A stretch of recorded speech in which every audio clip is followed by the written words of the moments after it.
And I also want to say again, if you could turn on your cameras, it's always nice to be able to talk to faces because this is going to be a really a conversation with these with our guests and not just lots of slides and presentations about information, which if you've been here this week, you've seen a lot of that already. So I'm going to start by asking actually Jerica Coffey from the conference if she wants to say hello. Thank you. Welcome everyone to our final very powerful closing session for Teach for the Bay. This is our 5th year of having this conference where we're bringing together people who are doing work in our region to grow teacher pipelines, such as Alice at Chabot College. We're so grateful for the panelists for sharing your brilliance and your wisdom as people on the ground doing the important work of shaping young hearts and minds.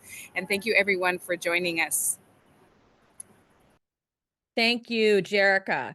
So we're going to start, and I'm going to let each of our speakers introduce themselves to you. And so we're going to start with asking everyone to tell us your name, your preferred pronouns, if you like, where and what you teach, and how long you've been in the teaching profession. So I'm going to start with Amy. Let's start with you. Hey everyone, my name is Amy Hagigi and my pronouns are she, her, hers. Let's see, I teach kindergarten gen ed, and this is my 6th year in that role, but 22 years in total working with children from hippotherapy in preschools and childcare centers all around. And you teach in a public kindergarten, right? Yes, I do. Public school district here in the East Bay. Thank you, Amy. Now, Lamar, can you introduce yourself to all of us, please? Good morning, y'all. My name is Lamar Hancock. My pronouns, he, him. To the kids, dude, bruh.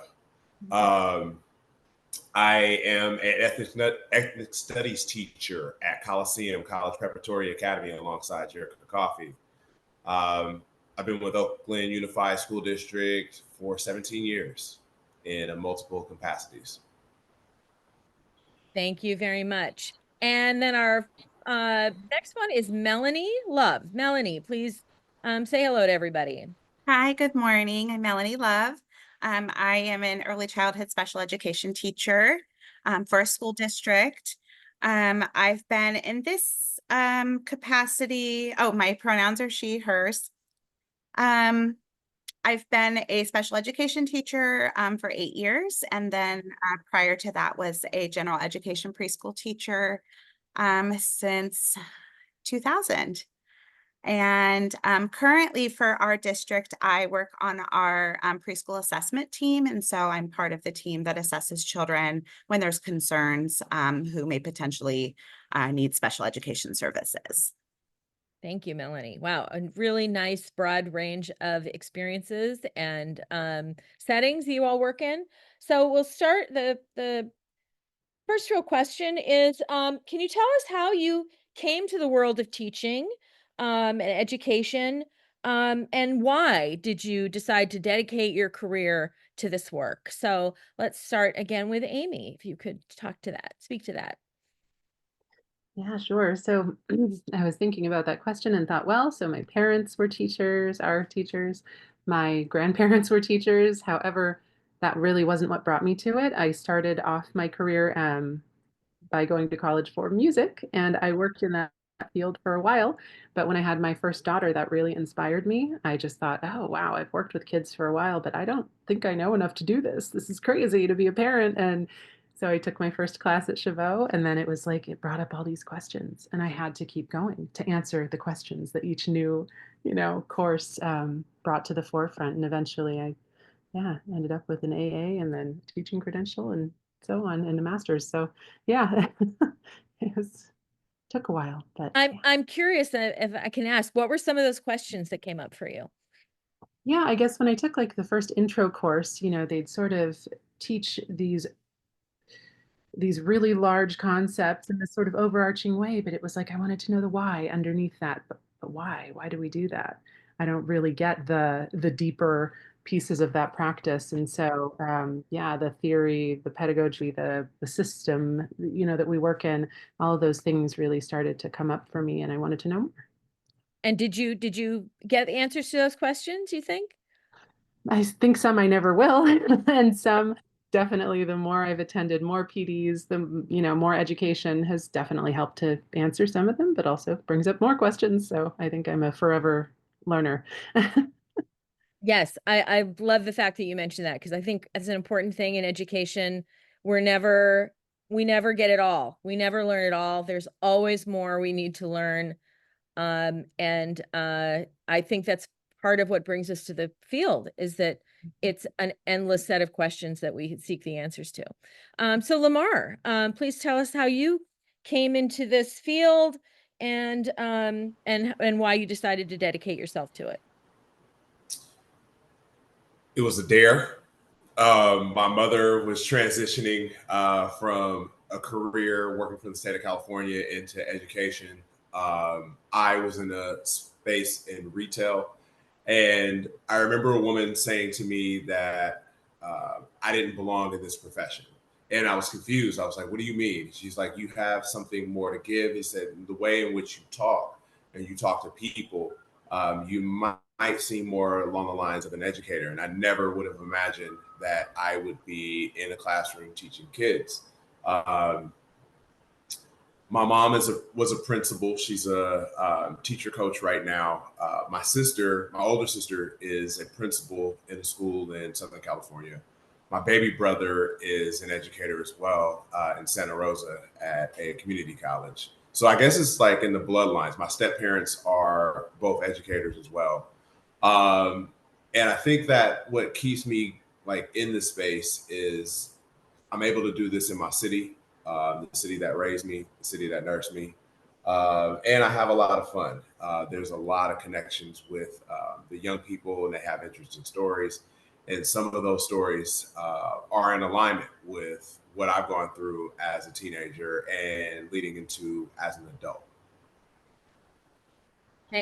I want to call out the fact that you mentioned the fun, because I think that's something that often does not get mentioned, but I think teaching, working with children, working with teenagers is just fun. I mean, they're hilarious. It's a ball. They're Yeah. hilarious. They're hilarious. And it's a thing for me to where like I feel like, oh, I gotta one up this. And like I have to go to the drawing board and figure out, because I know they're gonna come with something the next day. And I have to be on top of my game every day. And so far, I mean, it's been working, and I hope it continues to work as long as I'm healthy and able. Yeah. Well, thank you. I love hearing this. I'm also sensing a theme here, so I'm looking forward to Melanie. I want to hear what you tell us about why you how you came to this work, and why you decided to dedicate yourself to it. So it's so funny, because looking at where I am now and where I was when I was, in my early 20s, I would never have imagined that I would have stayed in the field. I was attending community college. I needed to stay on my parents' benefits, and I went to Solano Community College in Fairfield, and they had a huge early childhood development program. And I thought, oh, that looks like fun. I'm going to try that. And so I took a couple of classes, and I think at that time, what really started to ignite my passion was the teachers that I had. They were so passionate about their work, about children, about relationships and play and supporting development through play. And it got me really excited. And so from there, I took more classes and then was doing, practicum. And so getting some hands-on experience. And I realized like, this is so much fun. And that's really, I think what started it for me was that I really enjoyed it. But then the more I learned about development and about working with families, um, it just started to, I felt like I started to grow. And then I worked for Head Start for about 10 years, and we work so closely with families in a Head Start program. There's home visits, there's, family events and parent meetings and all of those kinds of things that I really feel like it's just continue. I feel like my heart changed. I felt more, yes, we love the children, but also that, family connection I think is so important. And then from there, I think working in Head Start, we had Head Start programs are required to have about 10% of their students are students with disabilities. And so as I was getting more students in my program with disabilities, I started to think like, okay, what can I do to make things more accessible for these children? And I loved the creative opportunities and learning how to do that, especially if you have a child who's maybe more impacted by a disability. Really getting creative and thinking about how can I support their communication, or, if they have some kind of an orthopedic impairment, how can I make the sandbox accessible to these kids or to this child? And so I think that just continued to kind of ignite this fire. And I just love it. When I talk about having fun and that joy in our work, that's what really keeps me going. And then now in my role, as doing assessment, we work so closely with families, and I feel like I've been able to take all of that previous experience into what I do now, and thinking about how can we make this process for families less intimidating, more supportive? How can we do assessment and get a good picture of this child and who they are, even though we see them for a short time? And so I really think it's that reflection that's really important, and how can I keep growing and learning and doing better and refining my work. And so that's where I'm at now, and still loving it after all of these years. Well, thank you, Melanie. I love the fact that you mentioned the word creativity, because I think teaching, and it's funny, Amy mentioned being in music. I started out a long, long time ago as a theater student. And I know a lot of people who've come from the art and arts background. I think teaching is one of the most creative um, jobs you can have. It really draws on your ability to improvise, to come up with new ideas. And I'm wondering if, Melanie mentioned this, Amy and Lamar, do you want to speak to that a little about the crowd creativity and features in what you do? Yeah, I mean, sure. For me, because I have a background in music, a degree in music, I actually use that a lot in my teaching. My classroom is known as like the singing classroom. We literally sing everything we do because it communicates well with students, especially I've noticed my EL students, my emerging bilinguals, they really can access language more through song because it doesn't require as much like perfection in pronunciation necessarily. So that really like opens the door for them. And then, yeah, improvisation. I mean, how often is it like I've planned something and I'm going to do it, and then right in the middle of doing it, I'm like, this is not flying. So throw that in the trash and pull something out of your back pocket, that you just have to make up on the spot and teach that instead, or kind of, adjust. So, yes, hugely creative. Yeah, to even add to that, just in this process of like music, right? I'm hearing Amy as a musician, Alice, you're in theater. I think that these are the things that need to come across and the kids need to hear and see. I mean, when my kids walk into the classroom, they're hearing music. When they're writing, in terms of college prompt, they have music in the background. They're like, "Oh, can I listen to in my AirPods?" And I'm like, "Absolutely not." Because what you're probably listening to is going to take away from your like writing and your creativity. So let me put something in that's mellow. And then they'll hear something and it's like, I've heard this song before. I'm like, yeah, because probably your favorite rappers used it. And then also too, with a lot of movies and television shows that address some of the issues that we're talking about right now in my class, like identity and culture. There's film that puts a child into a space in a place where it gets them thinking outside of the box and asking more questions, right? And so not only about like what the movie is about, but how it relates to them. If they're in a space in a place to where they're just like questioning who they are, or they see something that they see in their lives all the time, it gives them the open opportunity to really just like engage in conversation, talk to their friends about it, talk to me about it, talk to folks at home about it, to go to the point to where Melanie was lifting up, like working with and for families, right? So when the parents come and see or hear the stories from the children, and they come back and repeat it to me, it's like, oh, my child is really interested in this subject matter and I want to know more. I think that gives the opportunity to build a rapport with the families, and it also builds the rapport with like stakeholders too. Yes.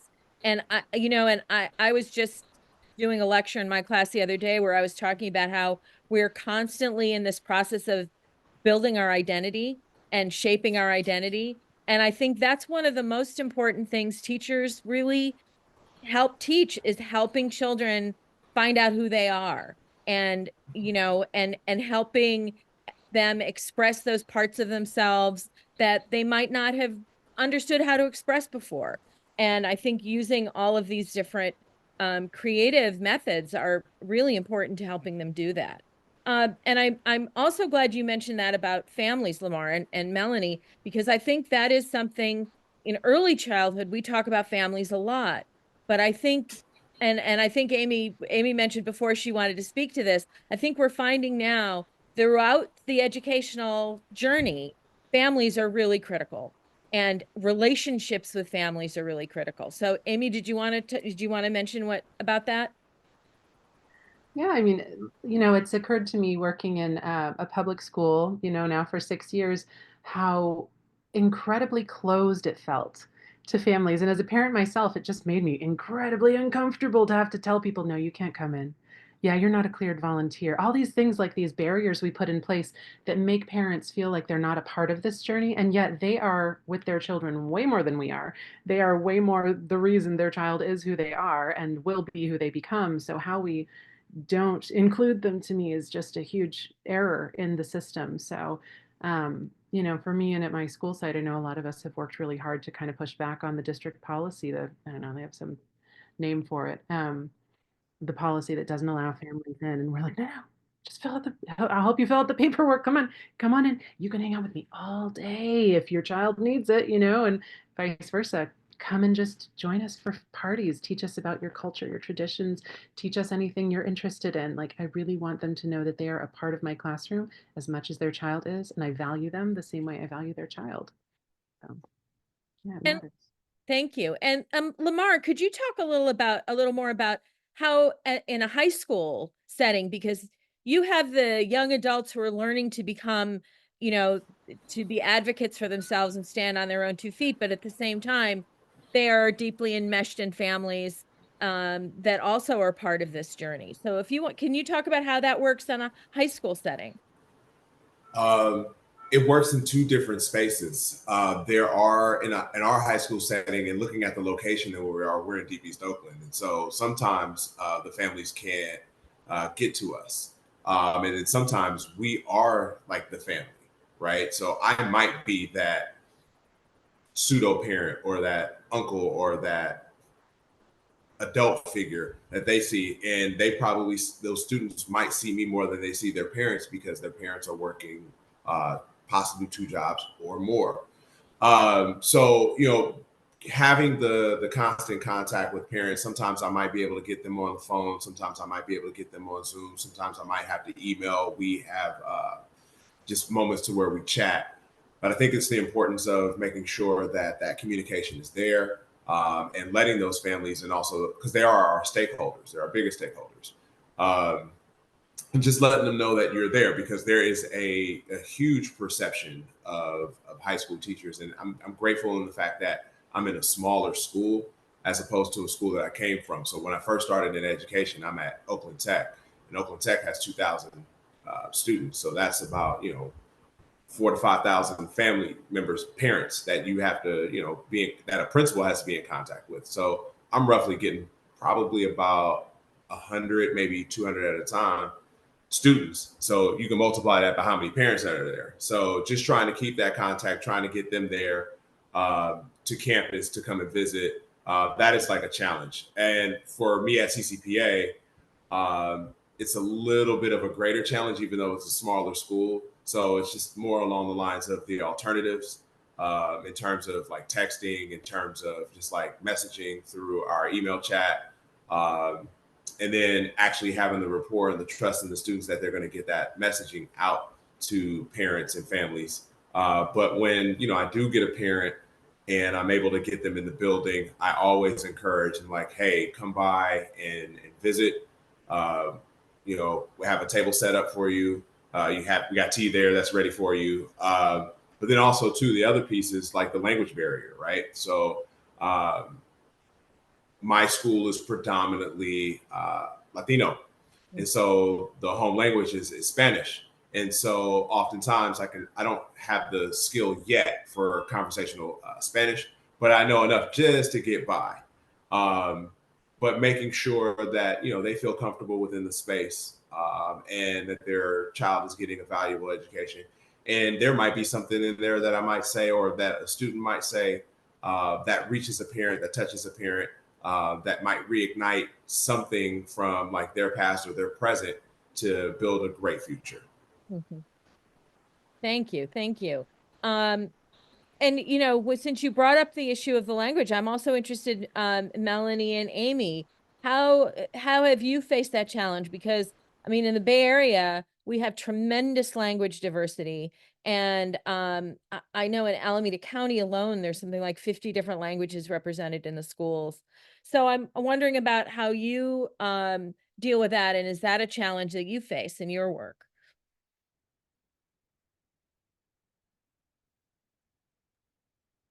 Definitely.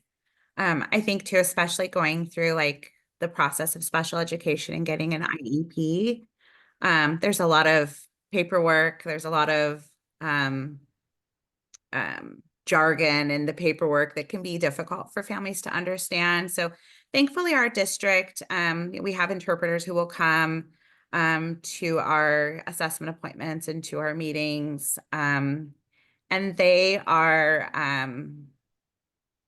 I think we're fortunate in that they are just very warm and very easy to talk to. And so I think it makes the experience not as scary for families. We have a pretty diverse staff. And so I think that that's helpful. And then of course we got, you know, anything translated. And I think too for our especially in our assessment process, I started a play group for our families as well. So they come to an assessment appointment that's, you know, it's got this myself, a school psychologist, a speech language pathologist, and that can be a little, you know, it can be a little overwhelming. But in addition to that, we have this wonderful play group where we set up this environment for families to just come and explore and play.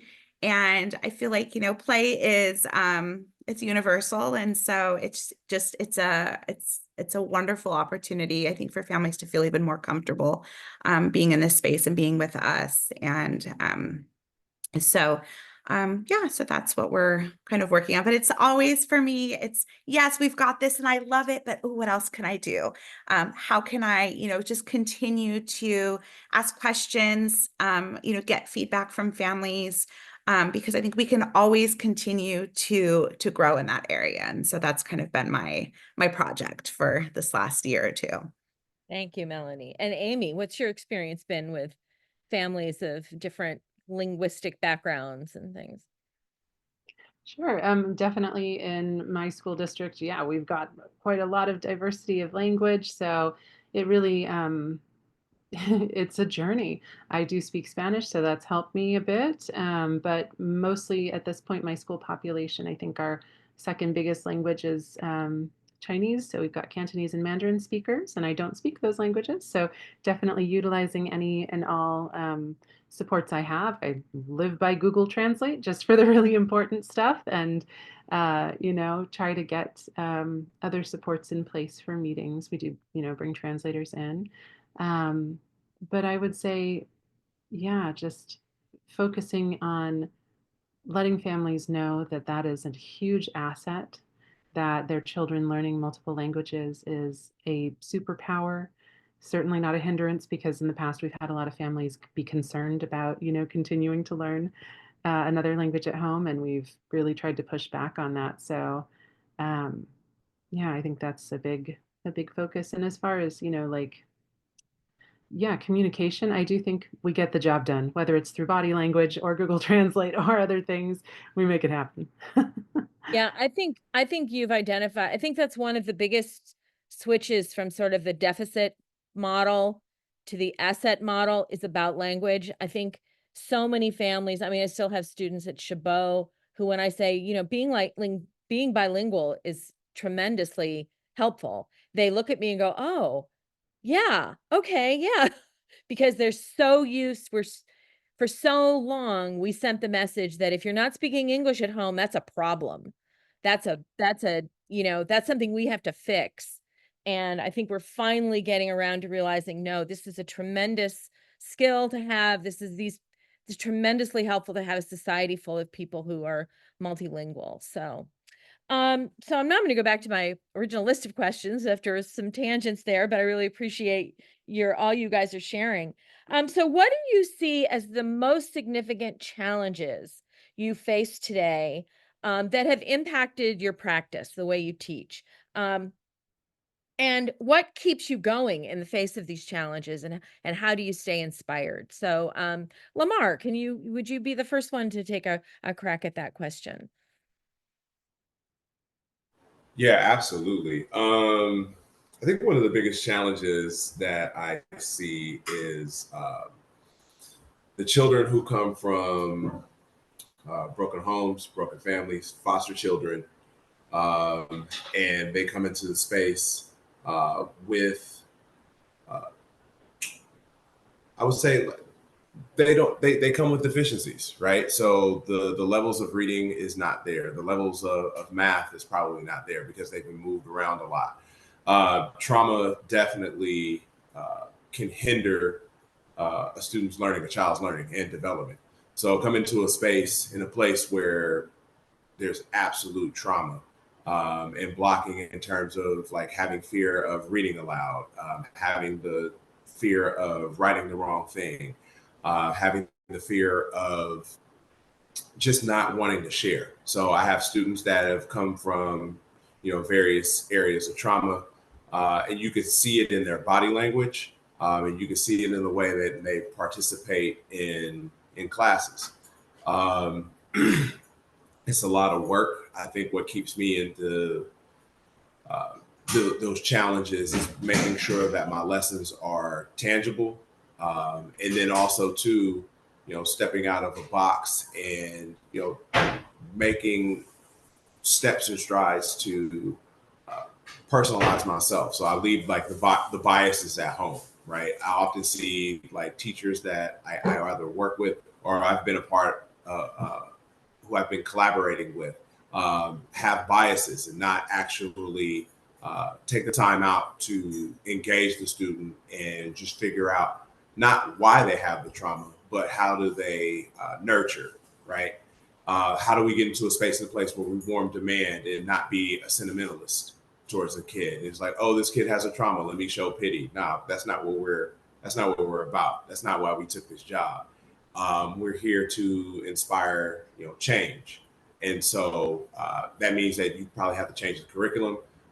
You might have to definitely change the attitude and the bias because what you're doing, again, it all revolves around trust. And at the end of the day, you want to have moments to where 5-10 years down the line, if you're walking down the street and you see a former student, that student has a story to tell about how they were able to grow, and you had a hand in that. I mean, I think that's that full circle moment for me.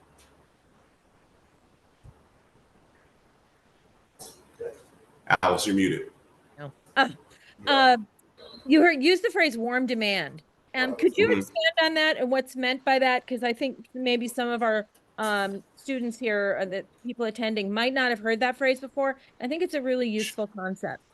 Sure. So one of the things that I often see that a lot of teachers do is like, oh, I demand respect, or I demand that you follow the guidelines or the agreements that are in the classroom. And so I just wanted to just label that we don't have the right to demand anything from anyone.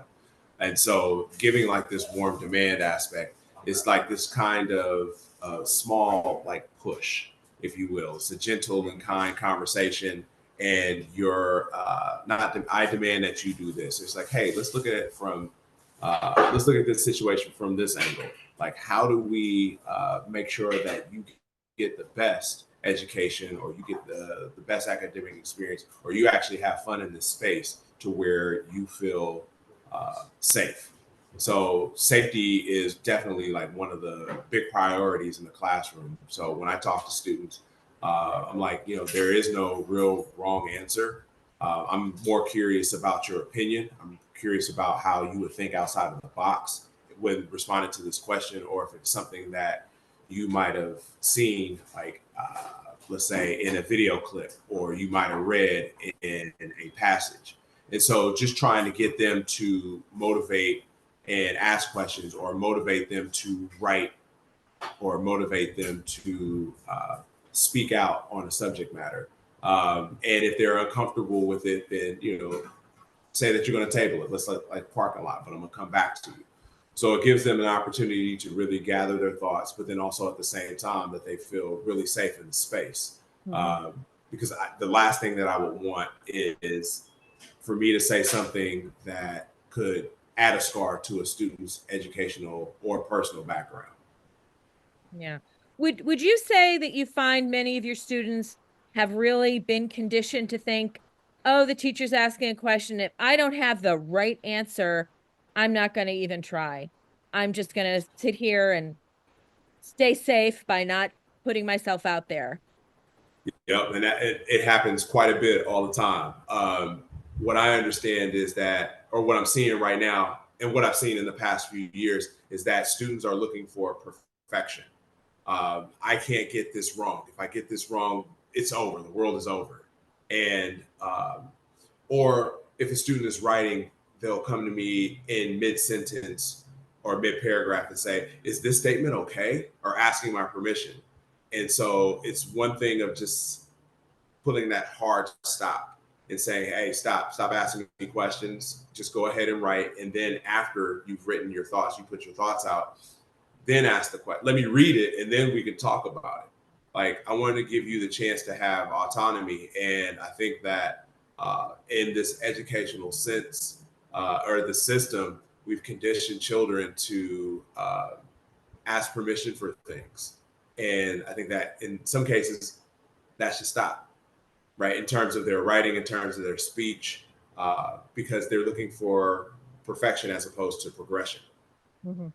Yeah, I think I see that on the college level, and I really appreciate you're talking about that, because I think getting them to understand that their ideas, their opinions are important, and it's not just a matter that that's really what education should be, and not just a matter of filling in the blanks exactly right. So I really appreciate that. Thank you. So Amy, tell us what do you find the most significant challenges you face today, and how do you stay inspired in the face of those challenges? Yeah, sure.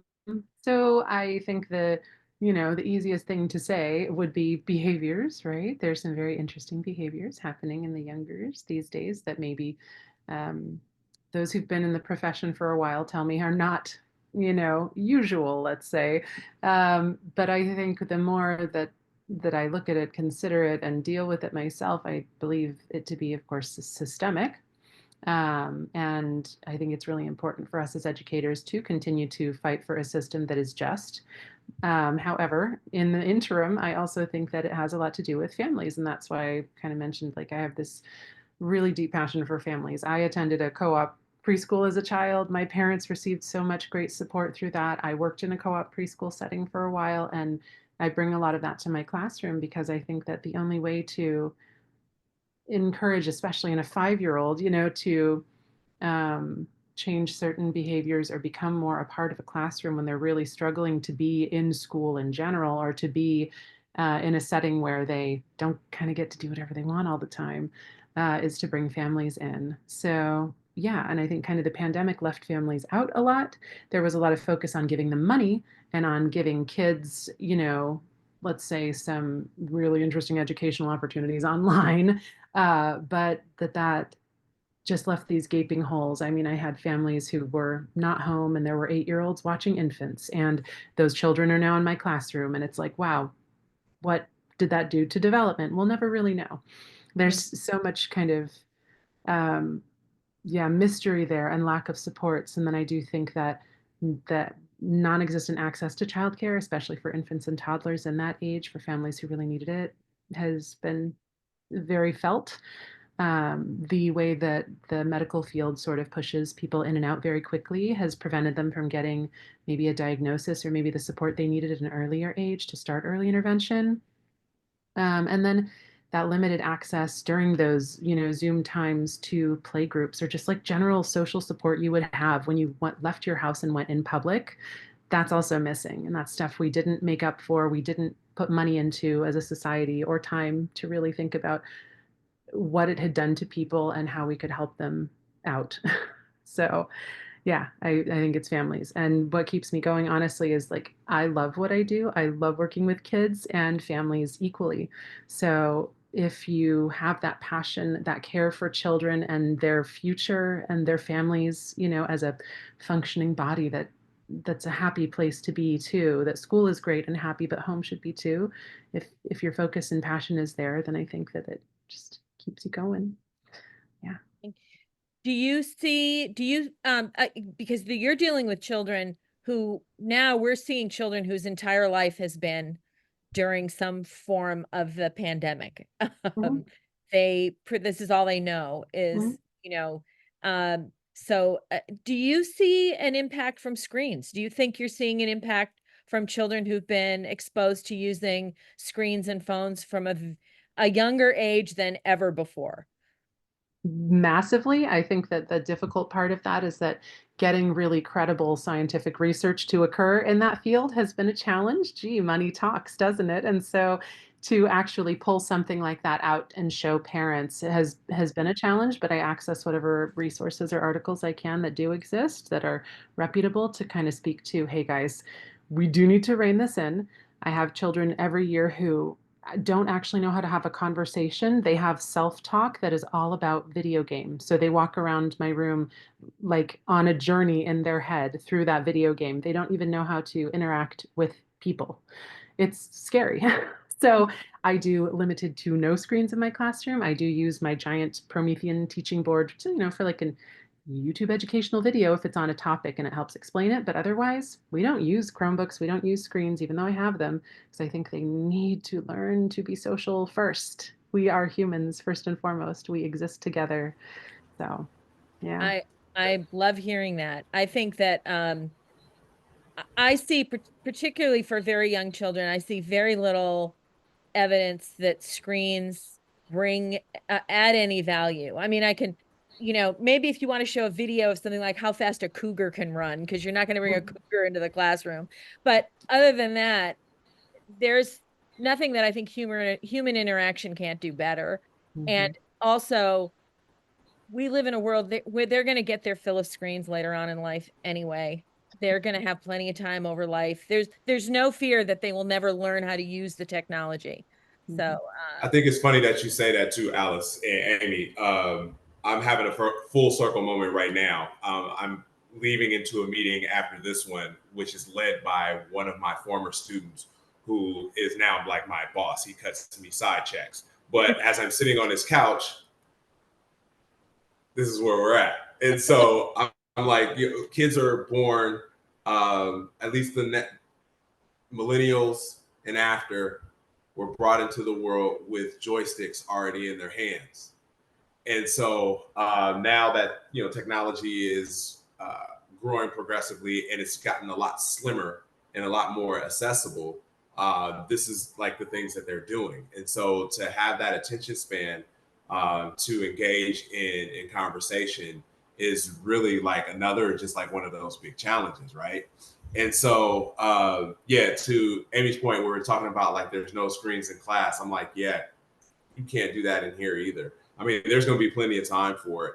And it's a trip. But I also want to bring up the other thing too, Amy, what you brought up about like family. And so like I grew up here in Oakland, and it was always the village that raised the child. And so that village is now gone, and it's been gone for roughly about 2 decades. And when, I could walk down the street and I could see a child misbehaving, and I can't open my mouth and say, hey, don't do that, or hey, chill, without maybe a parent coming to me and saying, hey, don't talk to my child. Or the kid having like the brass and a huge, huge backbone and saying, don't talk to me. And so, and the pandemic made it even worse. And if we're looking at like data, students who were in virtual learning uh, were a year and a half behind in classes. So now that you add on that year and a half to the many years extra as to what they've missed in terms of learning, now we got some even bigger issues that we need to deal with. So it's an interesting dichotomy of how things work right now and how we have to play in terms of trying to create healing spaces for these young people to be successful. Yeah, yeah. And I'd say I think even their parents are probably probably missed some years of being social in interactions that they're catching up on as well. So Melanie, please tell us the challenges you face and how you stay inspired. And also I think the technology question, because I know that figures in differently for some children with special needs than it does with typically behaving children. So For sure. talk about your experiences. Oh gosh, it's so complex. I would say, I think just in looking at like in our program right now, or in like I participate in a lot of early childhood centered, workshops and conferences and things. And definitely, like Amy said, behavior is definitely, I think, at the forefront of the challenges for people. Because I think too, a lot of challenging behaviors in a classroom, if a teacher's not feeling well equipped, we lose teachers because it's a lot for them. People burn out fast. They don't feel successful. And I think it can hinder relationships with families if you have a really challenging child and aren't quite sure how to support that and how to communicate with families. So I definitely think, thinking about our program, and for us right now, we are working on shifting the culture of our school, of getting back to the basics of play, of knowing the trajectory of development. Because yeah, we're getting kids who are 3 and 4, but developmentally, we've got a lot of toddlers in our programs. And I think, yeah, because of this lack of social interaction with others, families are isolating themselves a lot of times, whether, sometimes by choice, sometimes not by choice. And so I feel like we are really working on shifting our mindset of really meeting children where they are. And if it means we're looking back at the infant-toddler foundations and building from there, that's what we're doing. And being on the floor with children, playing with children, facilitating interactions, facilitating play skills, language, all of those things. I think we're having to kind of go backward, but I think that's really hard for some teachers to grasp that. And I think also kind of aligned with that is that, in our program, our general education teachers aren't paid well. And so we are expecting a lot, and they're not, unfortunately, they're not being compensated. They're not making a living, so I think that there's so many different layers to that. But for me, I feel like I feel strongly about play and development and relationships. And I work on just trying to be a champion for that change and planting little seeds with teachers, noticing, hey, you were reading a story on the playground. You had this child come up who's, it actually was my niece. She's on the spectrum and she's in one of our special education classrooms and walked right up into the middle of the group. And rather than say, hey, you're stepping on people, get out of here, she said, oh, you want to look at the book a little closer? Here, let me show you, and included her. And so I feel like when we see other teachers doing those things, I think building up their confidence in what they're doing, noticing the things that are, where they're supporting children. I think that it feels good to hear like, hey, like you did that and that was awesome. and building that up. I think the more we keep building up our teachers, then they'll be the ones who are also like championing for, you know, making changes and having a positive climate at work. And I think that that's so important because it is really hard work. It's fun. There's a lot of joy, but there's also a lot of challenge in that. And so, but I think the joy will help us power through the challenges. And so I think it's really important to find that and to help other people find that too. I think what you talk about is the essential element of developmental teaching, which is meeting children where they are. And we have to acknowledge that right now, a lot of children are not where we think they should be, or where we want them to be. Yeah. And I think, that accompanies this issue of behavior, because when you're expecting too much from children, you're going to be disappointed. I mean, when you're expecting behaviors that they're just not capable of, you're setting everyone up for failure. So it's I'm so glad to hear your program is making room for really meeting children where they are. And I think that's, again, something that probably all good teachers try to do. I know somebody posted in the chat that all of the assessments these days are done on iPads or Chromebooks.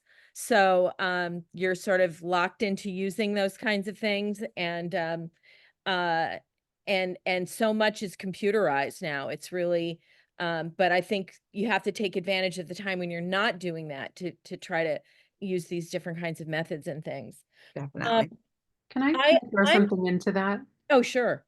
I just wanted to say I love what you were talking about, Melanie, and I think that that is a huge challenge, and I see mostly in the public setting where we are one teacher to 24 or more students, at least in my district, the inability of the teacher to meet these children where they are. If you've got children behaving like 5-year-olds, which is my expectation around kindergarten, or at least close, 4 to 5, 4 to 6, then you've got a few who are really, above maturity wise, academically, and then you've got those who are still like 2, emotionally, socially, or academically, and you are one human. It just is this incredible systemic challenge that we have to continue to fight for change, because I watch our principals struggling. I don't know at what point in this school year they'll actually get to do their real jobs, because they're spending every single minute of every single day one-on-oneing with a student who is violent, who is running, who is hurting themselves. It's just so overwhelming that, wow, if we could actually work in a setting where we have enough humans to have, let's say, a functional small group setting where you could help that kid who's like 2 and really just needs to get to 2.5, and you're just going to get him there, and then have the other kids also be safe and and accounted for. That's what I want to see in public education, because in the early childhood field in general, you guys get to do that because you have other adults. Right. Yeah. Our district actually this year is piloting in our kindergarten and TK classes extra adults. Wow. I want that. And I hear it's going well.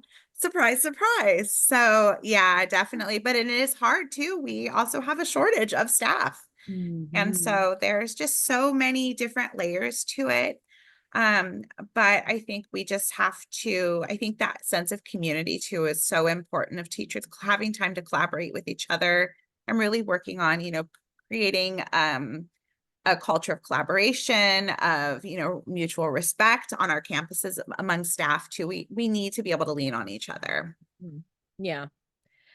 Someone has put in the chat that paraprofessionals, Denise says paraprofessionals need to be included, as they are a huge backbone to getting data and aren't recognized as key people in a child's educational environment. And I've personally said for years, I would love for us to see paraprofessionals in education be on a par with like paraprofessionals in the legal field, which are, is considered a really valid, excellent career. And I wish we could do that in education as well. And I do see, there's some apprenticeship programs coming up around paraprofessionals. Districts certainly know they're needed. And I think the more we all of us that are advocate for that, I think maybe we can make a change. And they're the ones, the paras are the ones often in there with those children, having a relationship with them. And also someone says PD for all professionals, including paraprofessionals. I think that's one of the biggest things that I see in the early childhood setting. And Melanie, I'm sure you've seen this too, is that inclusion is a great thing, but teachers need support and the skills to make that work. And just saying, well, you're going to be an inclusive classroom now, but we're not going to be able to give you any extra training or support or anything like that. That's not a way to make it successful. So, and as Jerica points out, paras are often more likely to be from the communities they serve. And I do think that's something else we see. That's a great way to bring more diversity into the education workforce. So I want to ask, I've got another question about advice. Before I get to that, because we've talked so much this week in so many sessions about educational journeys and the steps to getting an education, I want each of you to talk about the steps you took. What did you major in? Where did you go to school? Where did you get your credential? That kind of thing. So if you could, let's start with Lamar. Can you tell us how those educational steps in your journey? Sure. So my undergrad comes from San Jose State University, go Spartans. And I'm a social science major with an emphasis on public service and social change. In talking about getting an education, I never thought that I would be a teacher in the classroom until Jesus Covaribas said, by taking this class, he's like, if you do well in this class, you will be great as an educator. And I never took that to heart, but like I guess I did well because I got an A in the class. It was great. But that made that motivation, I guess, to go into that realm of the academic journey, to be in the classroom. My master's comes from the Alder Graduate School of Ed, where I focused on teaching and curriculum building. And I didn't get the other part of the question, Alice. I hope I answered it. Where did you get your teaching credential? Oh, with Alder. So with Alder Graduate School of Ed, the master's came with that, and then also to the teaching credential came from that. So it's a single subject in social science. And what was the class that you took that he said if you passed it, you would? It was like introduction to just like teaching. This was like this was many years ago. And that was at San Jose State? That was at San Jose State. Interesting. Okay. No, I think I'm really always curious about this because we've just had so many conversations about, who's doing what and who offers what. It's really helpful to hear these steps. Melanie, what were the steps you took? Yeah, so I went to Solano Community College, which is in Fairfield, and I took every possible early childhood class I could, and there were quite a few of them. So I got my AA in early childhood development, and then also did the liberal arts AA program as well. And then I eventually transferred to Sac State, and got my my BA in child development. And that particular program was child development with a focus on early childhood development. And then some time went by and I toyed with the idea of transferring and getting a special ed credential. I feel like I was a student forever and ever and ever, but that's okay. And so I ended up going to San Francisco State for my early childhood special ed credential, which also included a master's. And then I did, you can add on some certification. So I also added on a certificate for autism. Okay, thank you. And Amy, what were your steps? Yeah, so I have a BA in music from Cal State East Bay. I am originally from the North Bay, but moved here because I really wanted to go to that school because it was small, music, good music focus and all that. Well, and then I had my daughter, started taking classes at Chabot, and this was like 2008. I didn't finish the AA at Chabot until 2016 because at the same time I was like, I kind of just want to do this stay-at-home parent thing. I like this. So yeah, so that took me quite a long time to finish. And once I came out with the AA, I realized, wow, like this is just, it's changed me. The incredible teachers, Alice was one of them. My goodness, they really inspired me, the students as well, and the classwork. So when I realized I couldn't leave, I was stuck forever. I went to Cal State East Bay again to get my teaching credential. And when I finished that, again, like I said, it was just kind of the incredible instructors, the people, the learning, the questions made me want to go back. So then shortly thereafter, I went back and I got my master's in early childhood education. So, Oh, great. Thank you very much. mhm. Um, Finally, what advice would you give to new or aspiring teachers about how to stay inspired in the field? Um, so if you could think about that. Let's start with Melanie. I'll start with you this time. I think just in looking back at my journey, if you're in school, it's okay to go a little slow. I like Amy to, oh, you don't even know how long I was in school. I was in school a long time. But it's okay. But looking back, it it's fine because there's also life is happening on the outside of that too. And I don't regret any of it. I'm glad I took my time. And I think also definitely like fun and joy have come up as we've been talking. Absolutely. Like you've got to find joy in your work because that's going to help power you through the hard times. And in addition to that, I think find your tribe, find your community, whether it's within your workplace, whether it's connecting with early childhood educators or whatever, wherever you're at outside of work. I've started like Facebook groups and I started a bunko group, like whatever we can to get people together. Because when times are hard, we lean on each other. And I think sometimes, just being heard can help to reduce some of the burnout and just knowing like, oh man, you're going through the same experience I'm going through. Like, let's talk about it. Let's problem solve it together. I think can make a world of difference. And so I really think that getting together with other people, and I think also when you're also trying to influence change, like getting groups of people together can help to do that too. I'm part of our teacher union, and so I think getting involved, getting your voice heard, and helping advocate for others as well, I think is really important. Thank you, Melanie. Great advice. Lamar, what would you say is your big piece of advice to new teachers about or aspiring teachers about how to stay inspired in the work? I think Melanie kind of lifted it up and was saying, stay true, um, find your tribe, label out the disclaimers. I tell teachers all the time, do not try and make friends with your students. They're not your friends. Yeah. So I give them the disclaimer because it's like a student say, you don't like me. And I'm like, you're right, I don't. And so it's okay to be super duper honest with your children. Do not try and make friends with them. I disclaimer and say, hey, I'm not your friends. I don't like you.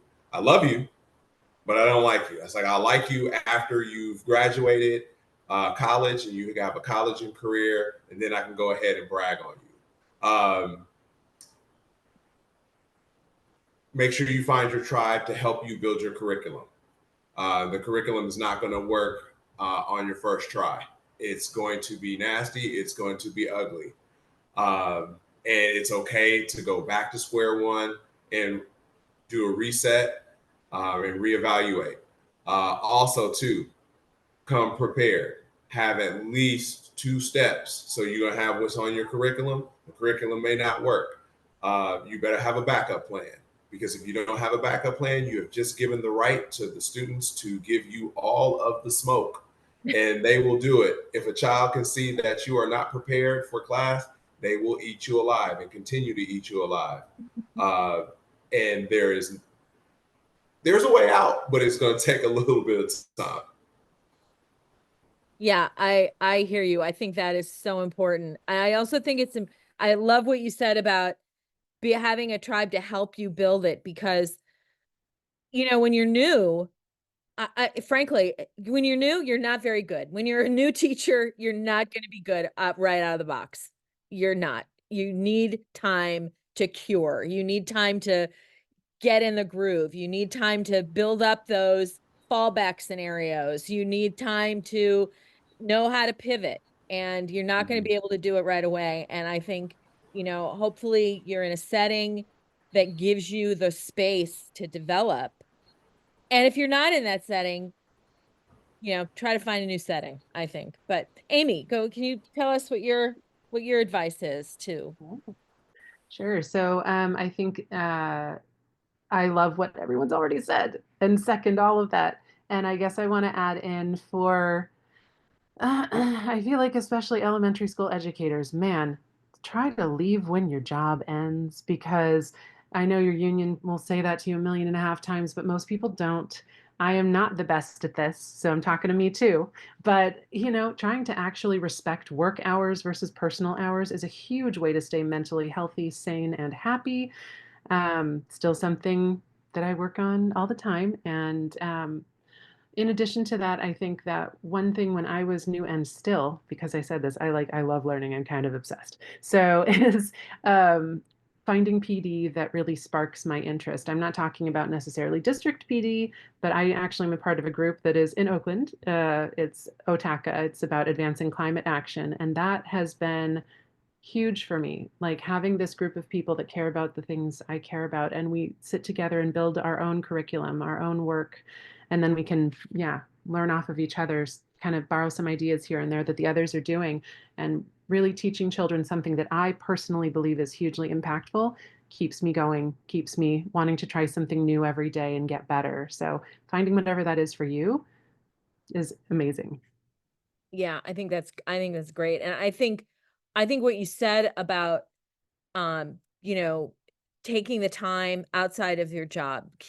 Because what I think it takes a while to you'll finally realize if you don't do that, your ability to be effective diminishes the longer you spend on the job. And so you realize you're really more productive if you step away and do something else for a while and go back. If you're just working 24/7, you're going to burn out and you're not going to be effective. You're going to not be as creative. You're not, and so it's stepping away gives you the energy to go back and really, and then you can, and they actually say this, that it's easier to solve a problem if you step away from it and come back. It's harder to solve a problem if you just keep sitting there and staring at the problem for hours and hours and hours. You need a break.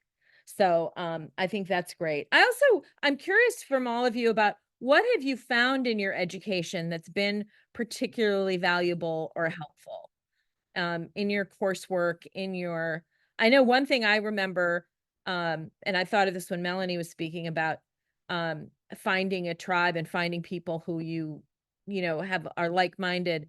My graduate advisor in a class where we were all complaining, she said, okay, enough with the complaining. She said, you need to find one other person at your site that you can meet with and you can take action with. Just if you can find one, you're on your way. And I thought that was really valuable. So I'm curious about what have you guys brought in from your education that you still find useful and helpful today?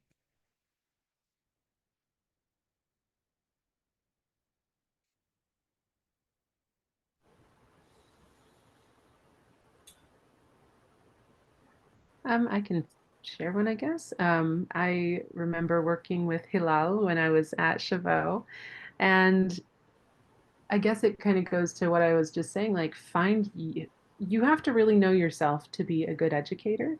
Doesn't mean that you're teaching your kids how to be you. It just means you're really grounded in who you are so that you can help them be them. And one thing she told me was like, hey, whatever you've done before this, whoever you are on the foundational level, like I'm a musician, she said, you need to use that. That is your strength. And so when I'm working with other new teachers, it's the same thing. It's like you don't throw you away. You take you into that classroom and you do a little bit of you, leaving lots of room for who everyone else is. So I think that's a big piece for me that made me feel, I guess, more grounded in myself as an educator and feeling more confident and a little bit like, okay, I'm allowed to be me. I don't have to turn into some cookie cutter TV image of what a teacher is. I get to be who I am and true to myself too. Thank you. I think that the feedback from the students. So it's something that's helpful for me. So what things worked well in the school year, what things didn't work so well, and then I spend that summer just like planning, right? And so how do I become a better instructor for the next group of folks that come into the space? And then who are my allies on site that I can utilize to get that second, third, or fourth pair of eyes just to look at and see where I could grow, or where this piece of curriculum could grow, or just picking their brain and saying like, what did you use? So finding media, finding readings, and then also too just doing that interpersonal deep dive in regards to like, how can I make myself better? What did I learn about myself in teaching this group of kids this year? And because the next group is going to be different, they'll probably be a little bit more mellow, or there might be just like over the top.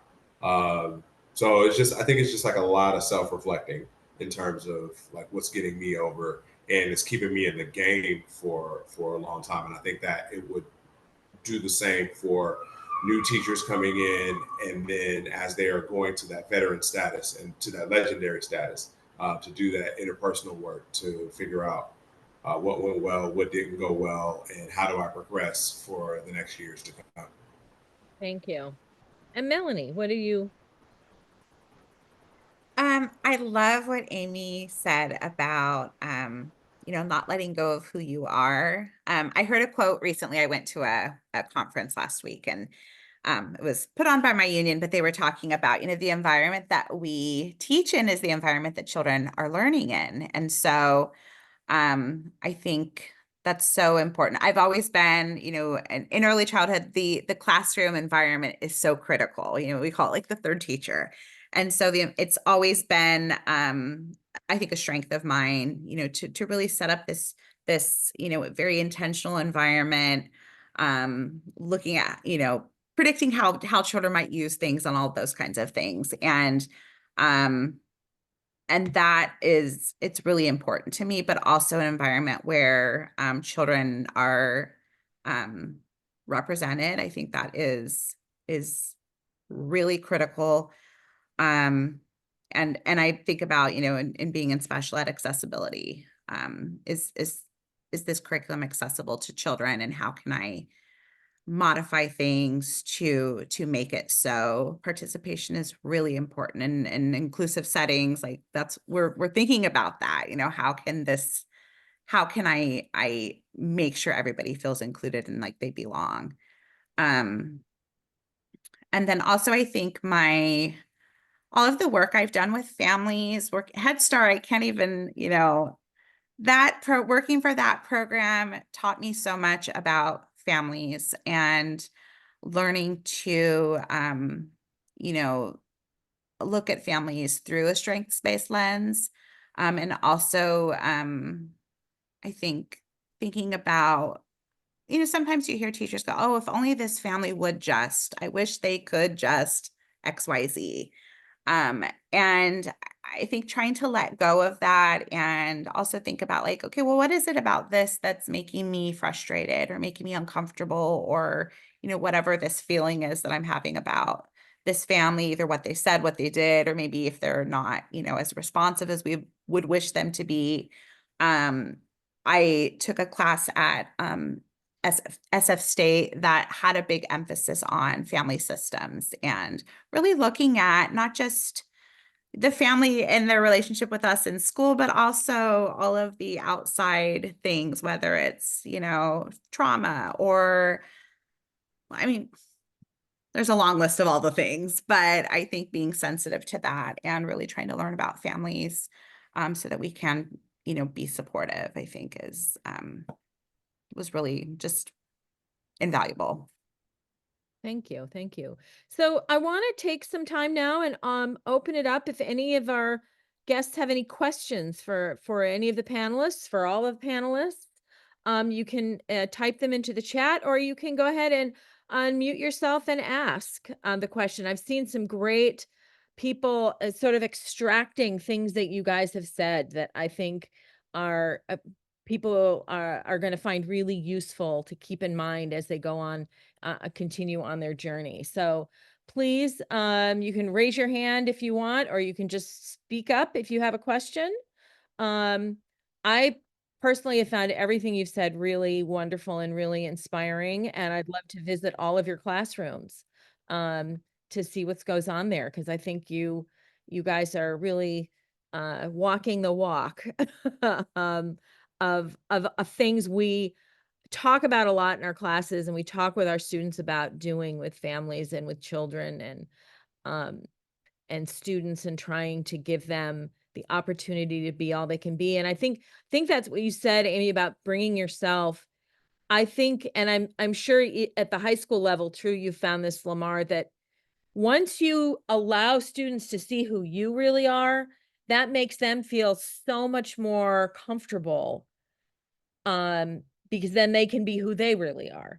When they see, oh, this isn't just about us filling in these roles that we've been given, but this is really about people. We're all people. And, I've struggled with stuff. I'm not perfect at everything. I forget to post something in Canvas, or I, miss a deadline. It happens. And I think it makes students and it makes parents feel that they can relate to you. And I think, it's so important for parents to feel that they're in a reciprocal relationship with teachers. And it's not just about teachers handing down knowledge, or teachers telling them what they should be doing, but really talking, having conversations, listening. What is it your child really loves to do? What is it your child talks about at home? Bring that. I want to hear that. I want to know, what are you thinking about? So I'm looking, I don't see anybody asking questions. I'm going to throw it up to my colleagues, Martina and Jerica. Is there anything you would like to hear our panelists elaborate on that they've discussed already? Oh, sorry. My name's Belinda. I have a question. Oh, great. Go ahead. So my question for all of you awesome educators, because I think you guys all brought everything to the table today and left your heart here with us, as well as some of your teaching experience. I wanted to ask, I'm a paraeducator, and I've worked in SPED, and I'm doing one-to-one work now. And I've been in multiple different classrooms, and I appreciate teachers who also give me the space to co-teach with them. And I wanted to know, not all of them are like that, and that's fine, I get it. But I wanted to know, because something Lamar was talking about is just being able to know your students and their background, and just where they come from. And as a paraeducator, I have worked with maybe one or two teachers that it seems that they're not aware or didn't go to the right school to be able to teach children. And I've tried to find a way where I can be professional and courteous about certain things. Like, what is a good way to be able to, I guess, establish a better understanding with your teacher, and for them to hear you when you're talking for the kids? Because some kids would be like, oh, no one's going to believe me anyways, and just continue to tolerate behaviors from that teacher, and it turns them off to the learning. And I just want to know, how can I better assist or help, or what can I do with that?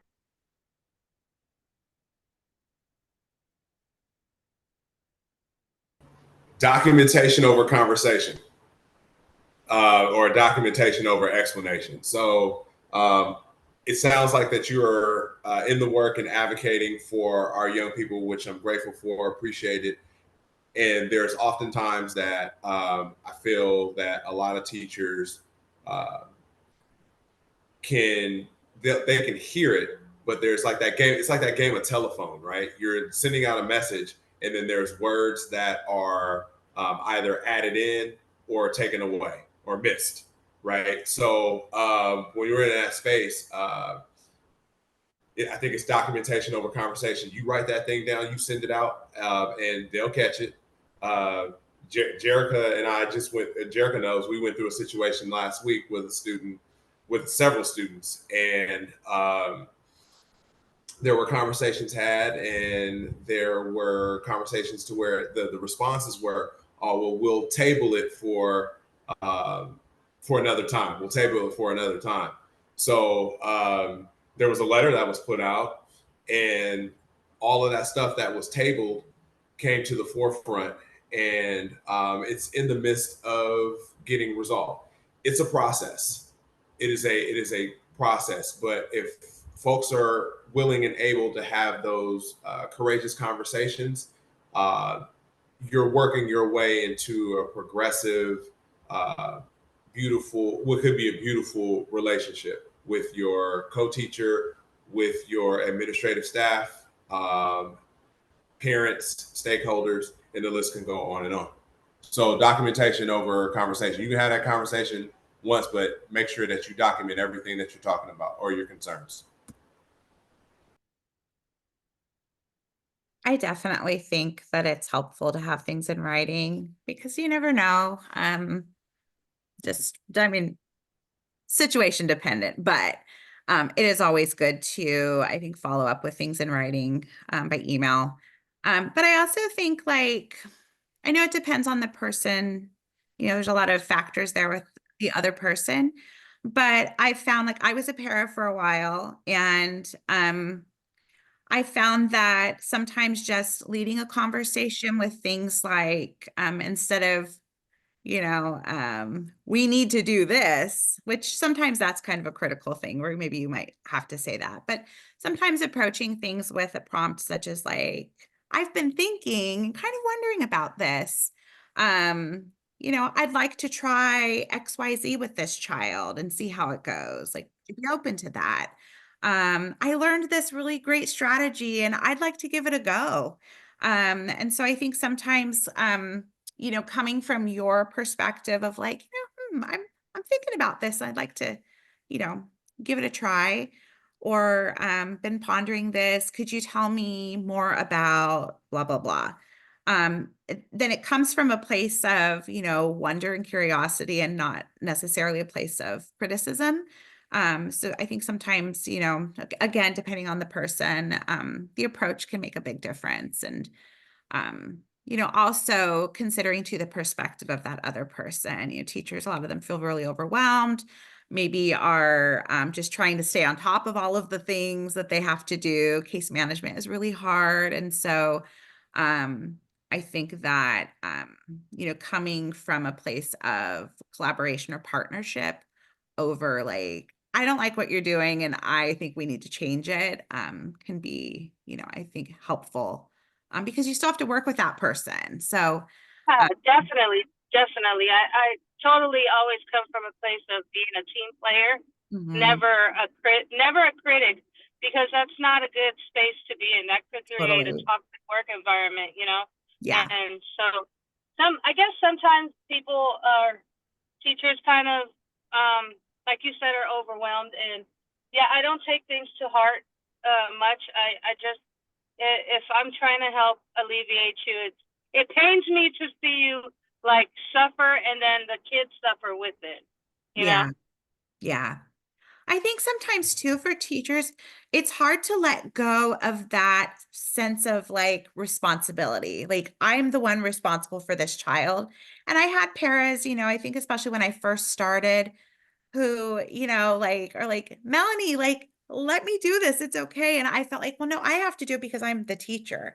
And it took me some time to get to that point of, like, yeah, you know what, like, you are an incredibly capable, knowledgeable person. Like, yeah, I'm going to go ahead and share this, I don't want to say responsibility, but, share this with you and let you help lighten the load. And I think sometimes it is sometimes hard, I think, for teachers to shift their mindset, and not feel like they have to be the ones that are doing everything. Right. Thank you both. I appreciate both of you guys for giving me a better perspective. Thank you for the question, Celinda. Tiffany has a question. Tiffany, go ahead and ask your question. Hello, thank you so much for sharing your experiences. My question is, and you've touched a lot on it, is about balance. I've been a substitute teacher for about going on 7 years. I've been blessed to have the opportunity to focus primarily on one school where my children went to school, and I've actually had opportunities for long-term assignments. And what obviously came very easy and natural for me was building the relationships. And what was really, I found, frankly, overwhelming were all of the curriculum demands and paperwork and those types of things. And you've touched on some things, some strategies about, building your tribe and bringing, really being yourself and allowing families and students to see you. But I was wondering if maybe you could expand a little bit more about maybe your first few years and how you were able to kind of find that balance of obviously getting, I guess, I don't know if you ever do meet the demands of the curriculum and what you actually, have the students learn, in addition to making them feel comfortable and, you know, not feeling so overwhelmed. I felt totally overwhelmed. I can share on that if you'd like. So I teach in a district that has a set curriculum for every subject.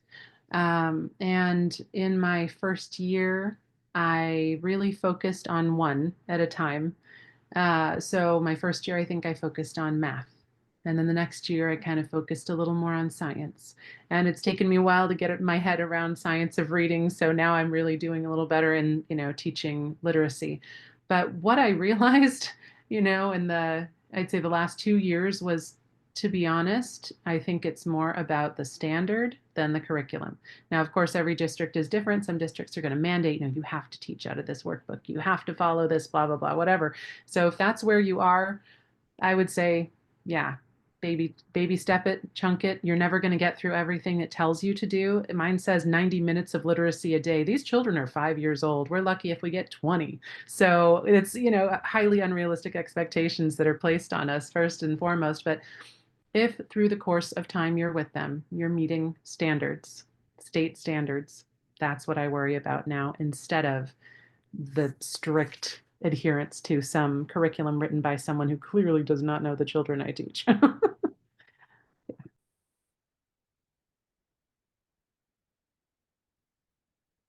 I think my first 2 years was no curriculum.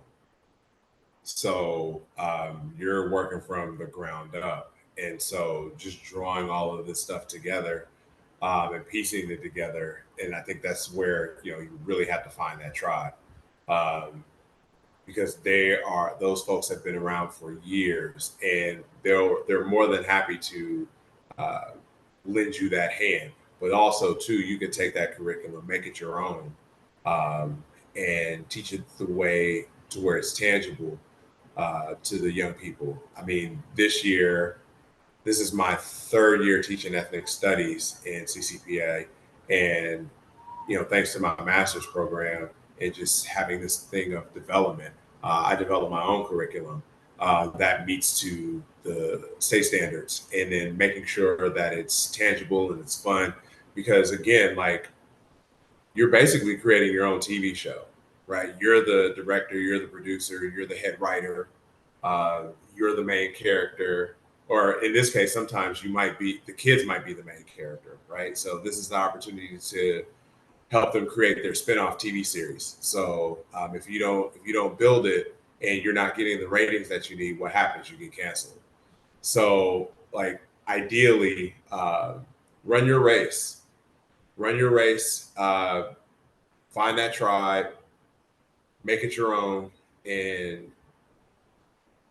do what you do best. Yeah, I think I think that's a great point to wrap it up on. And I think the only thing I would add to that, Tiffany, from my experience, is work smarter, not harder, and find that tribe that can help you find those shortcuts. Find the things that they've already done to make things a little more efficient.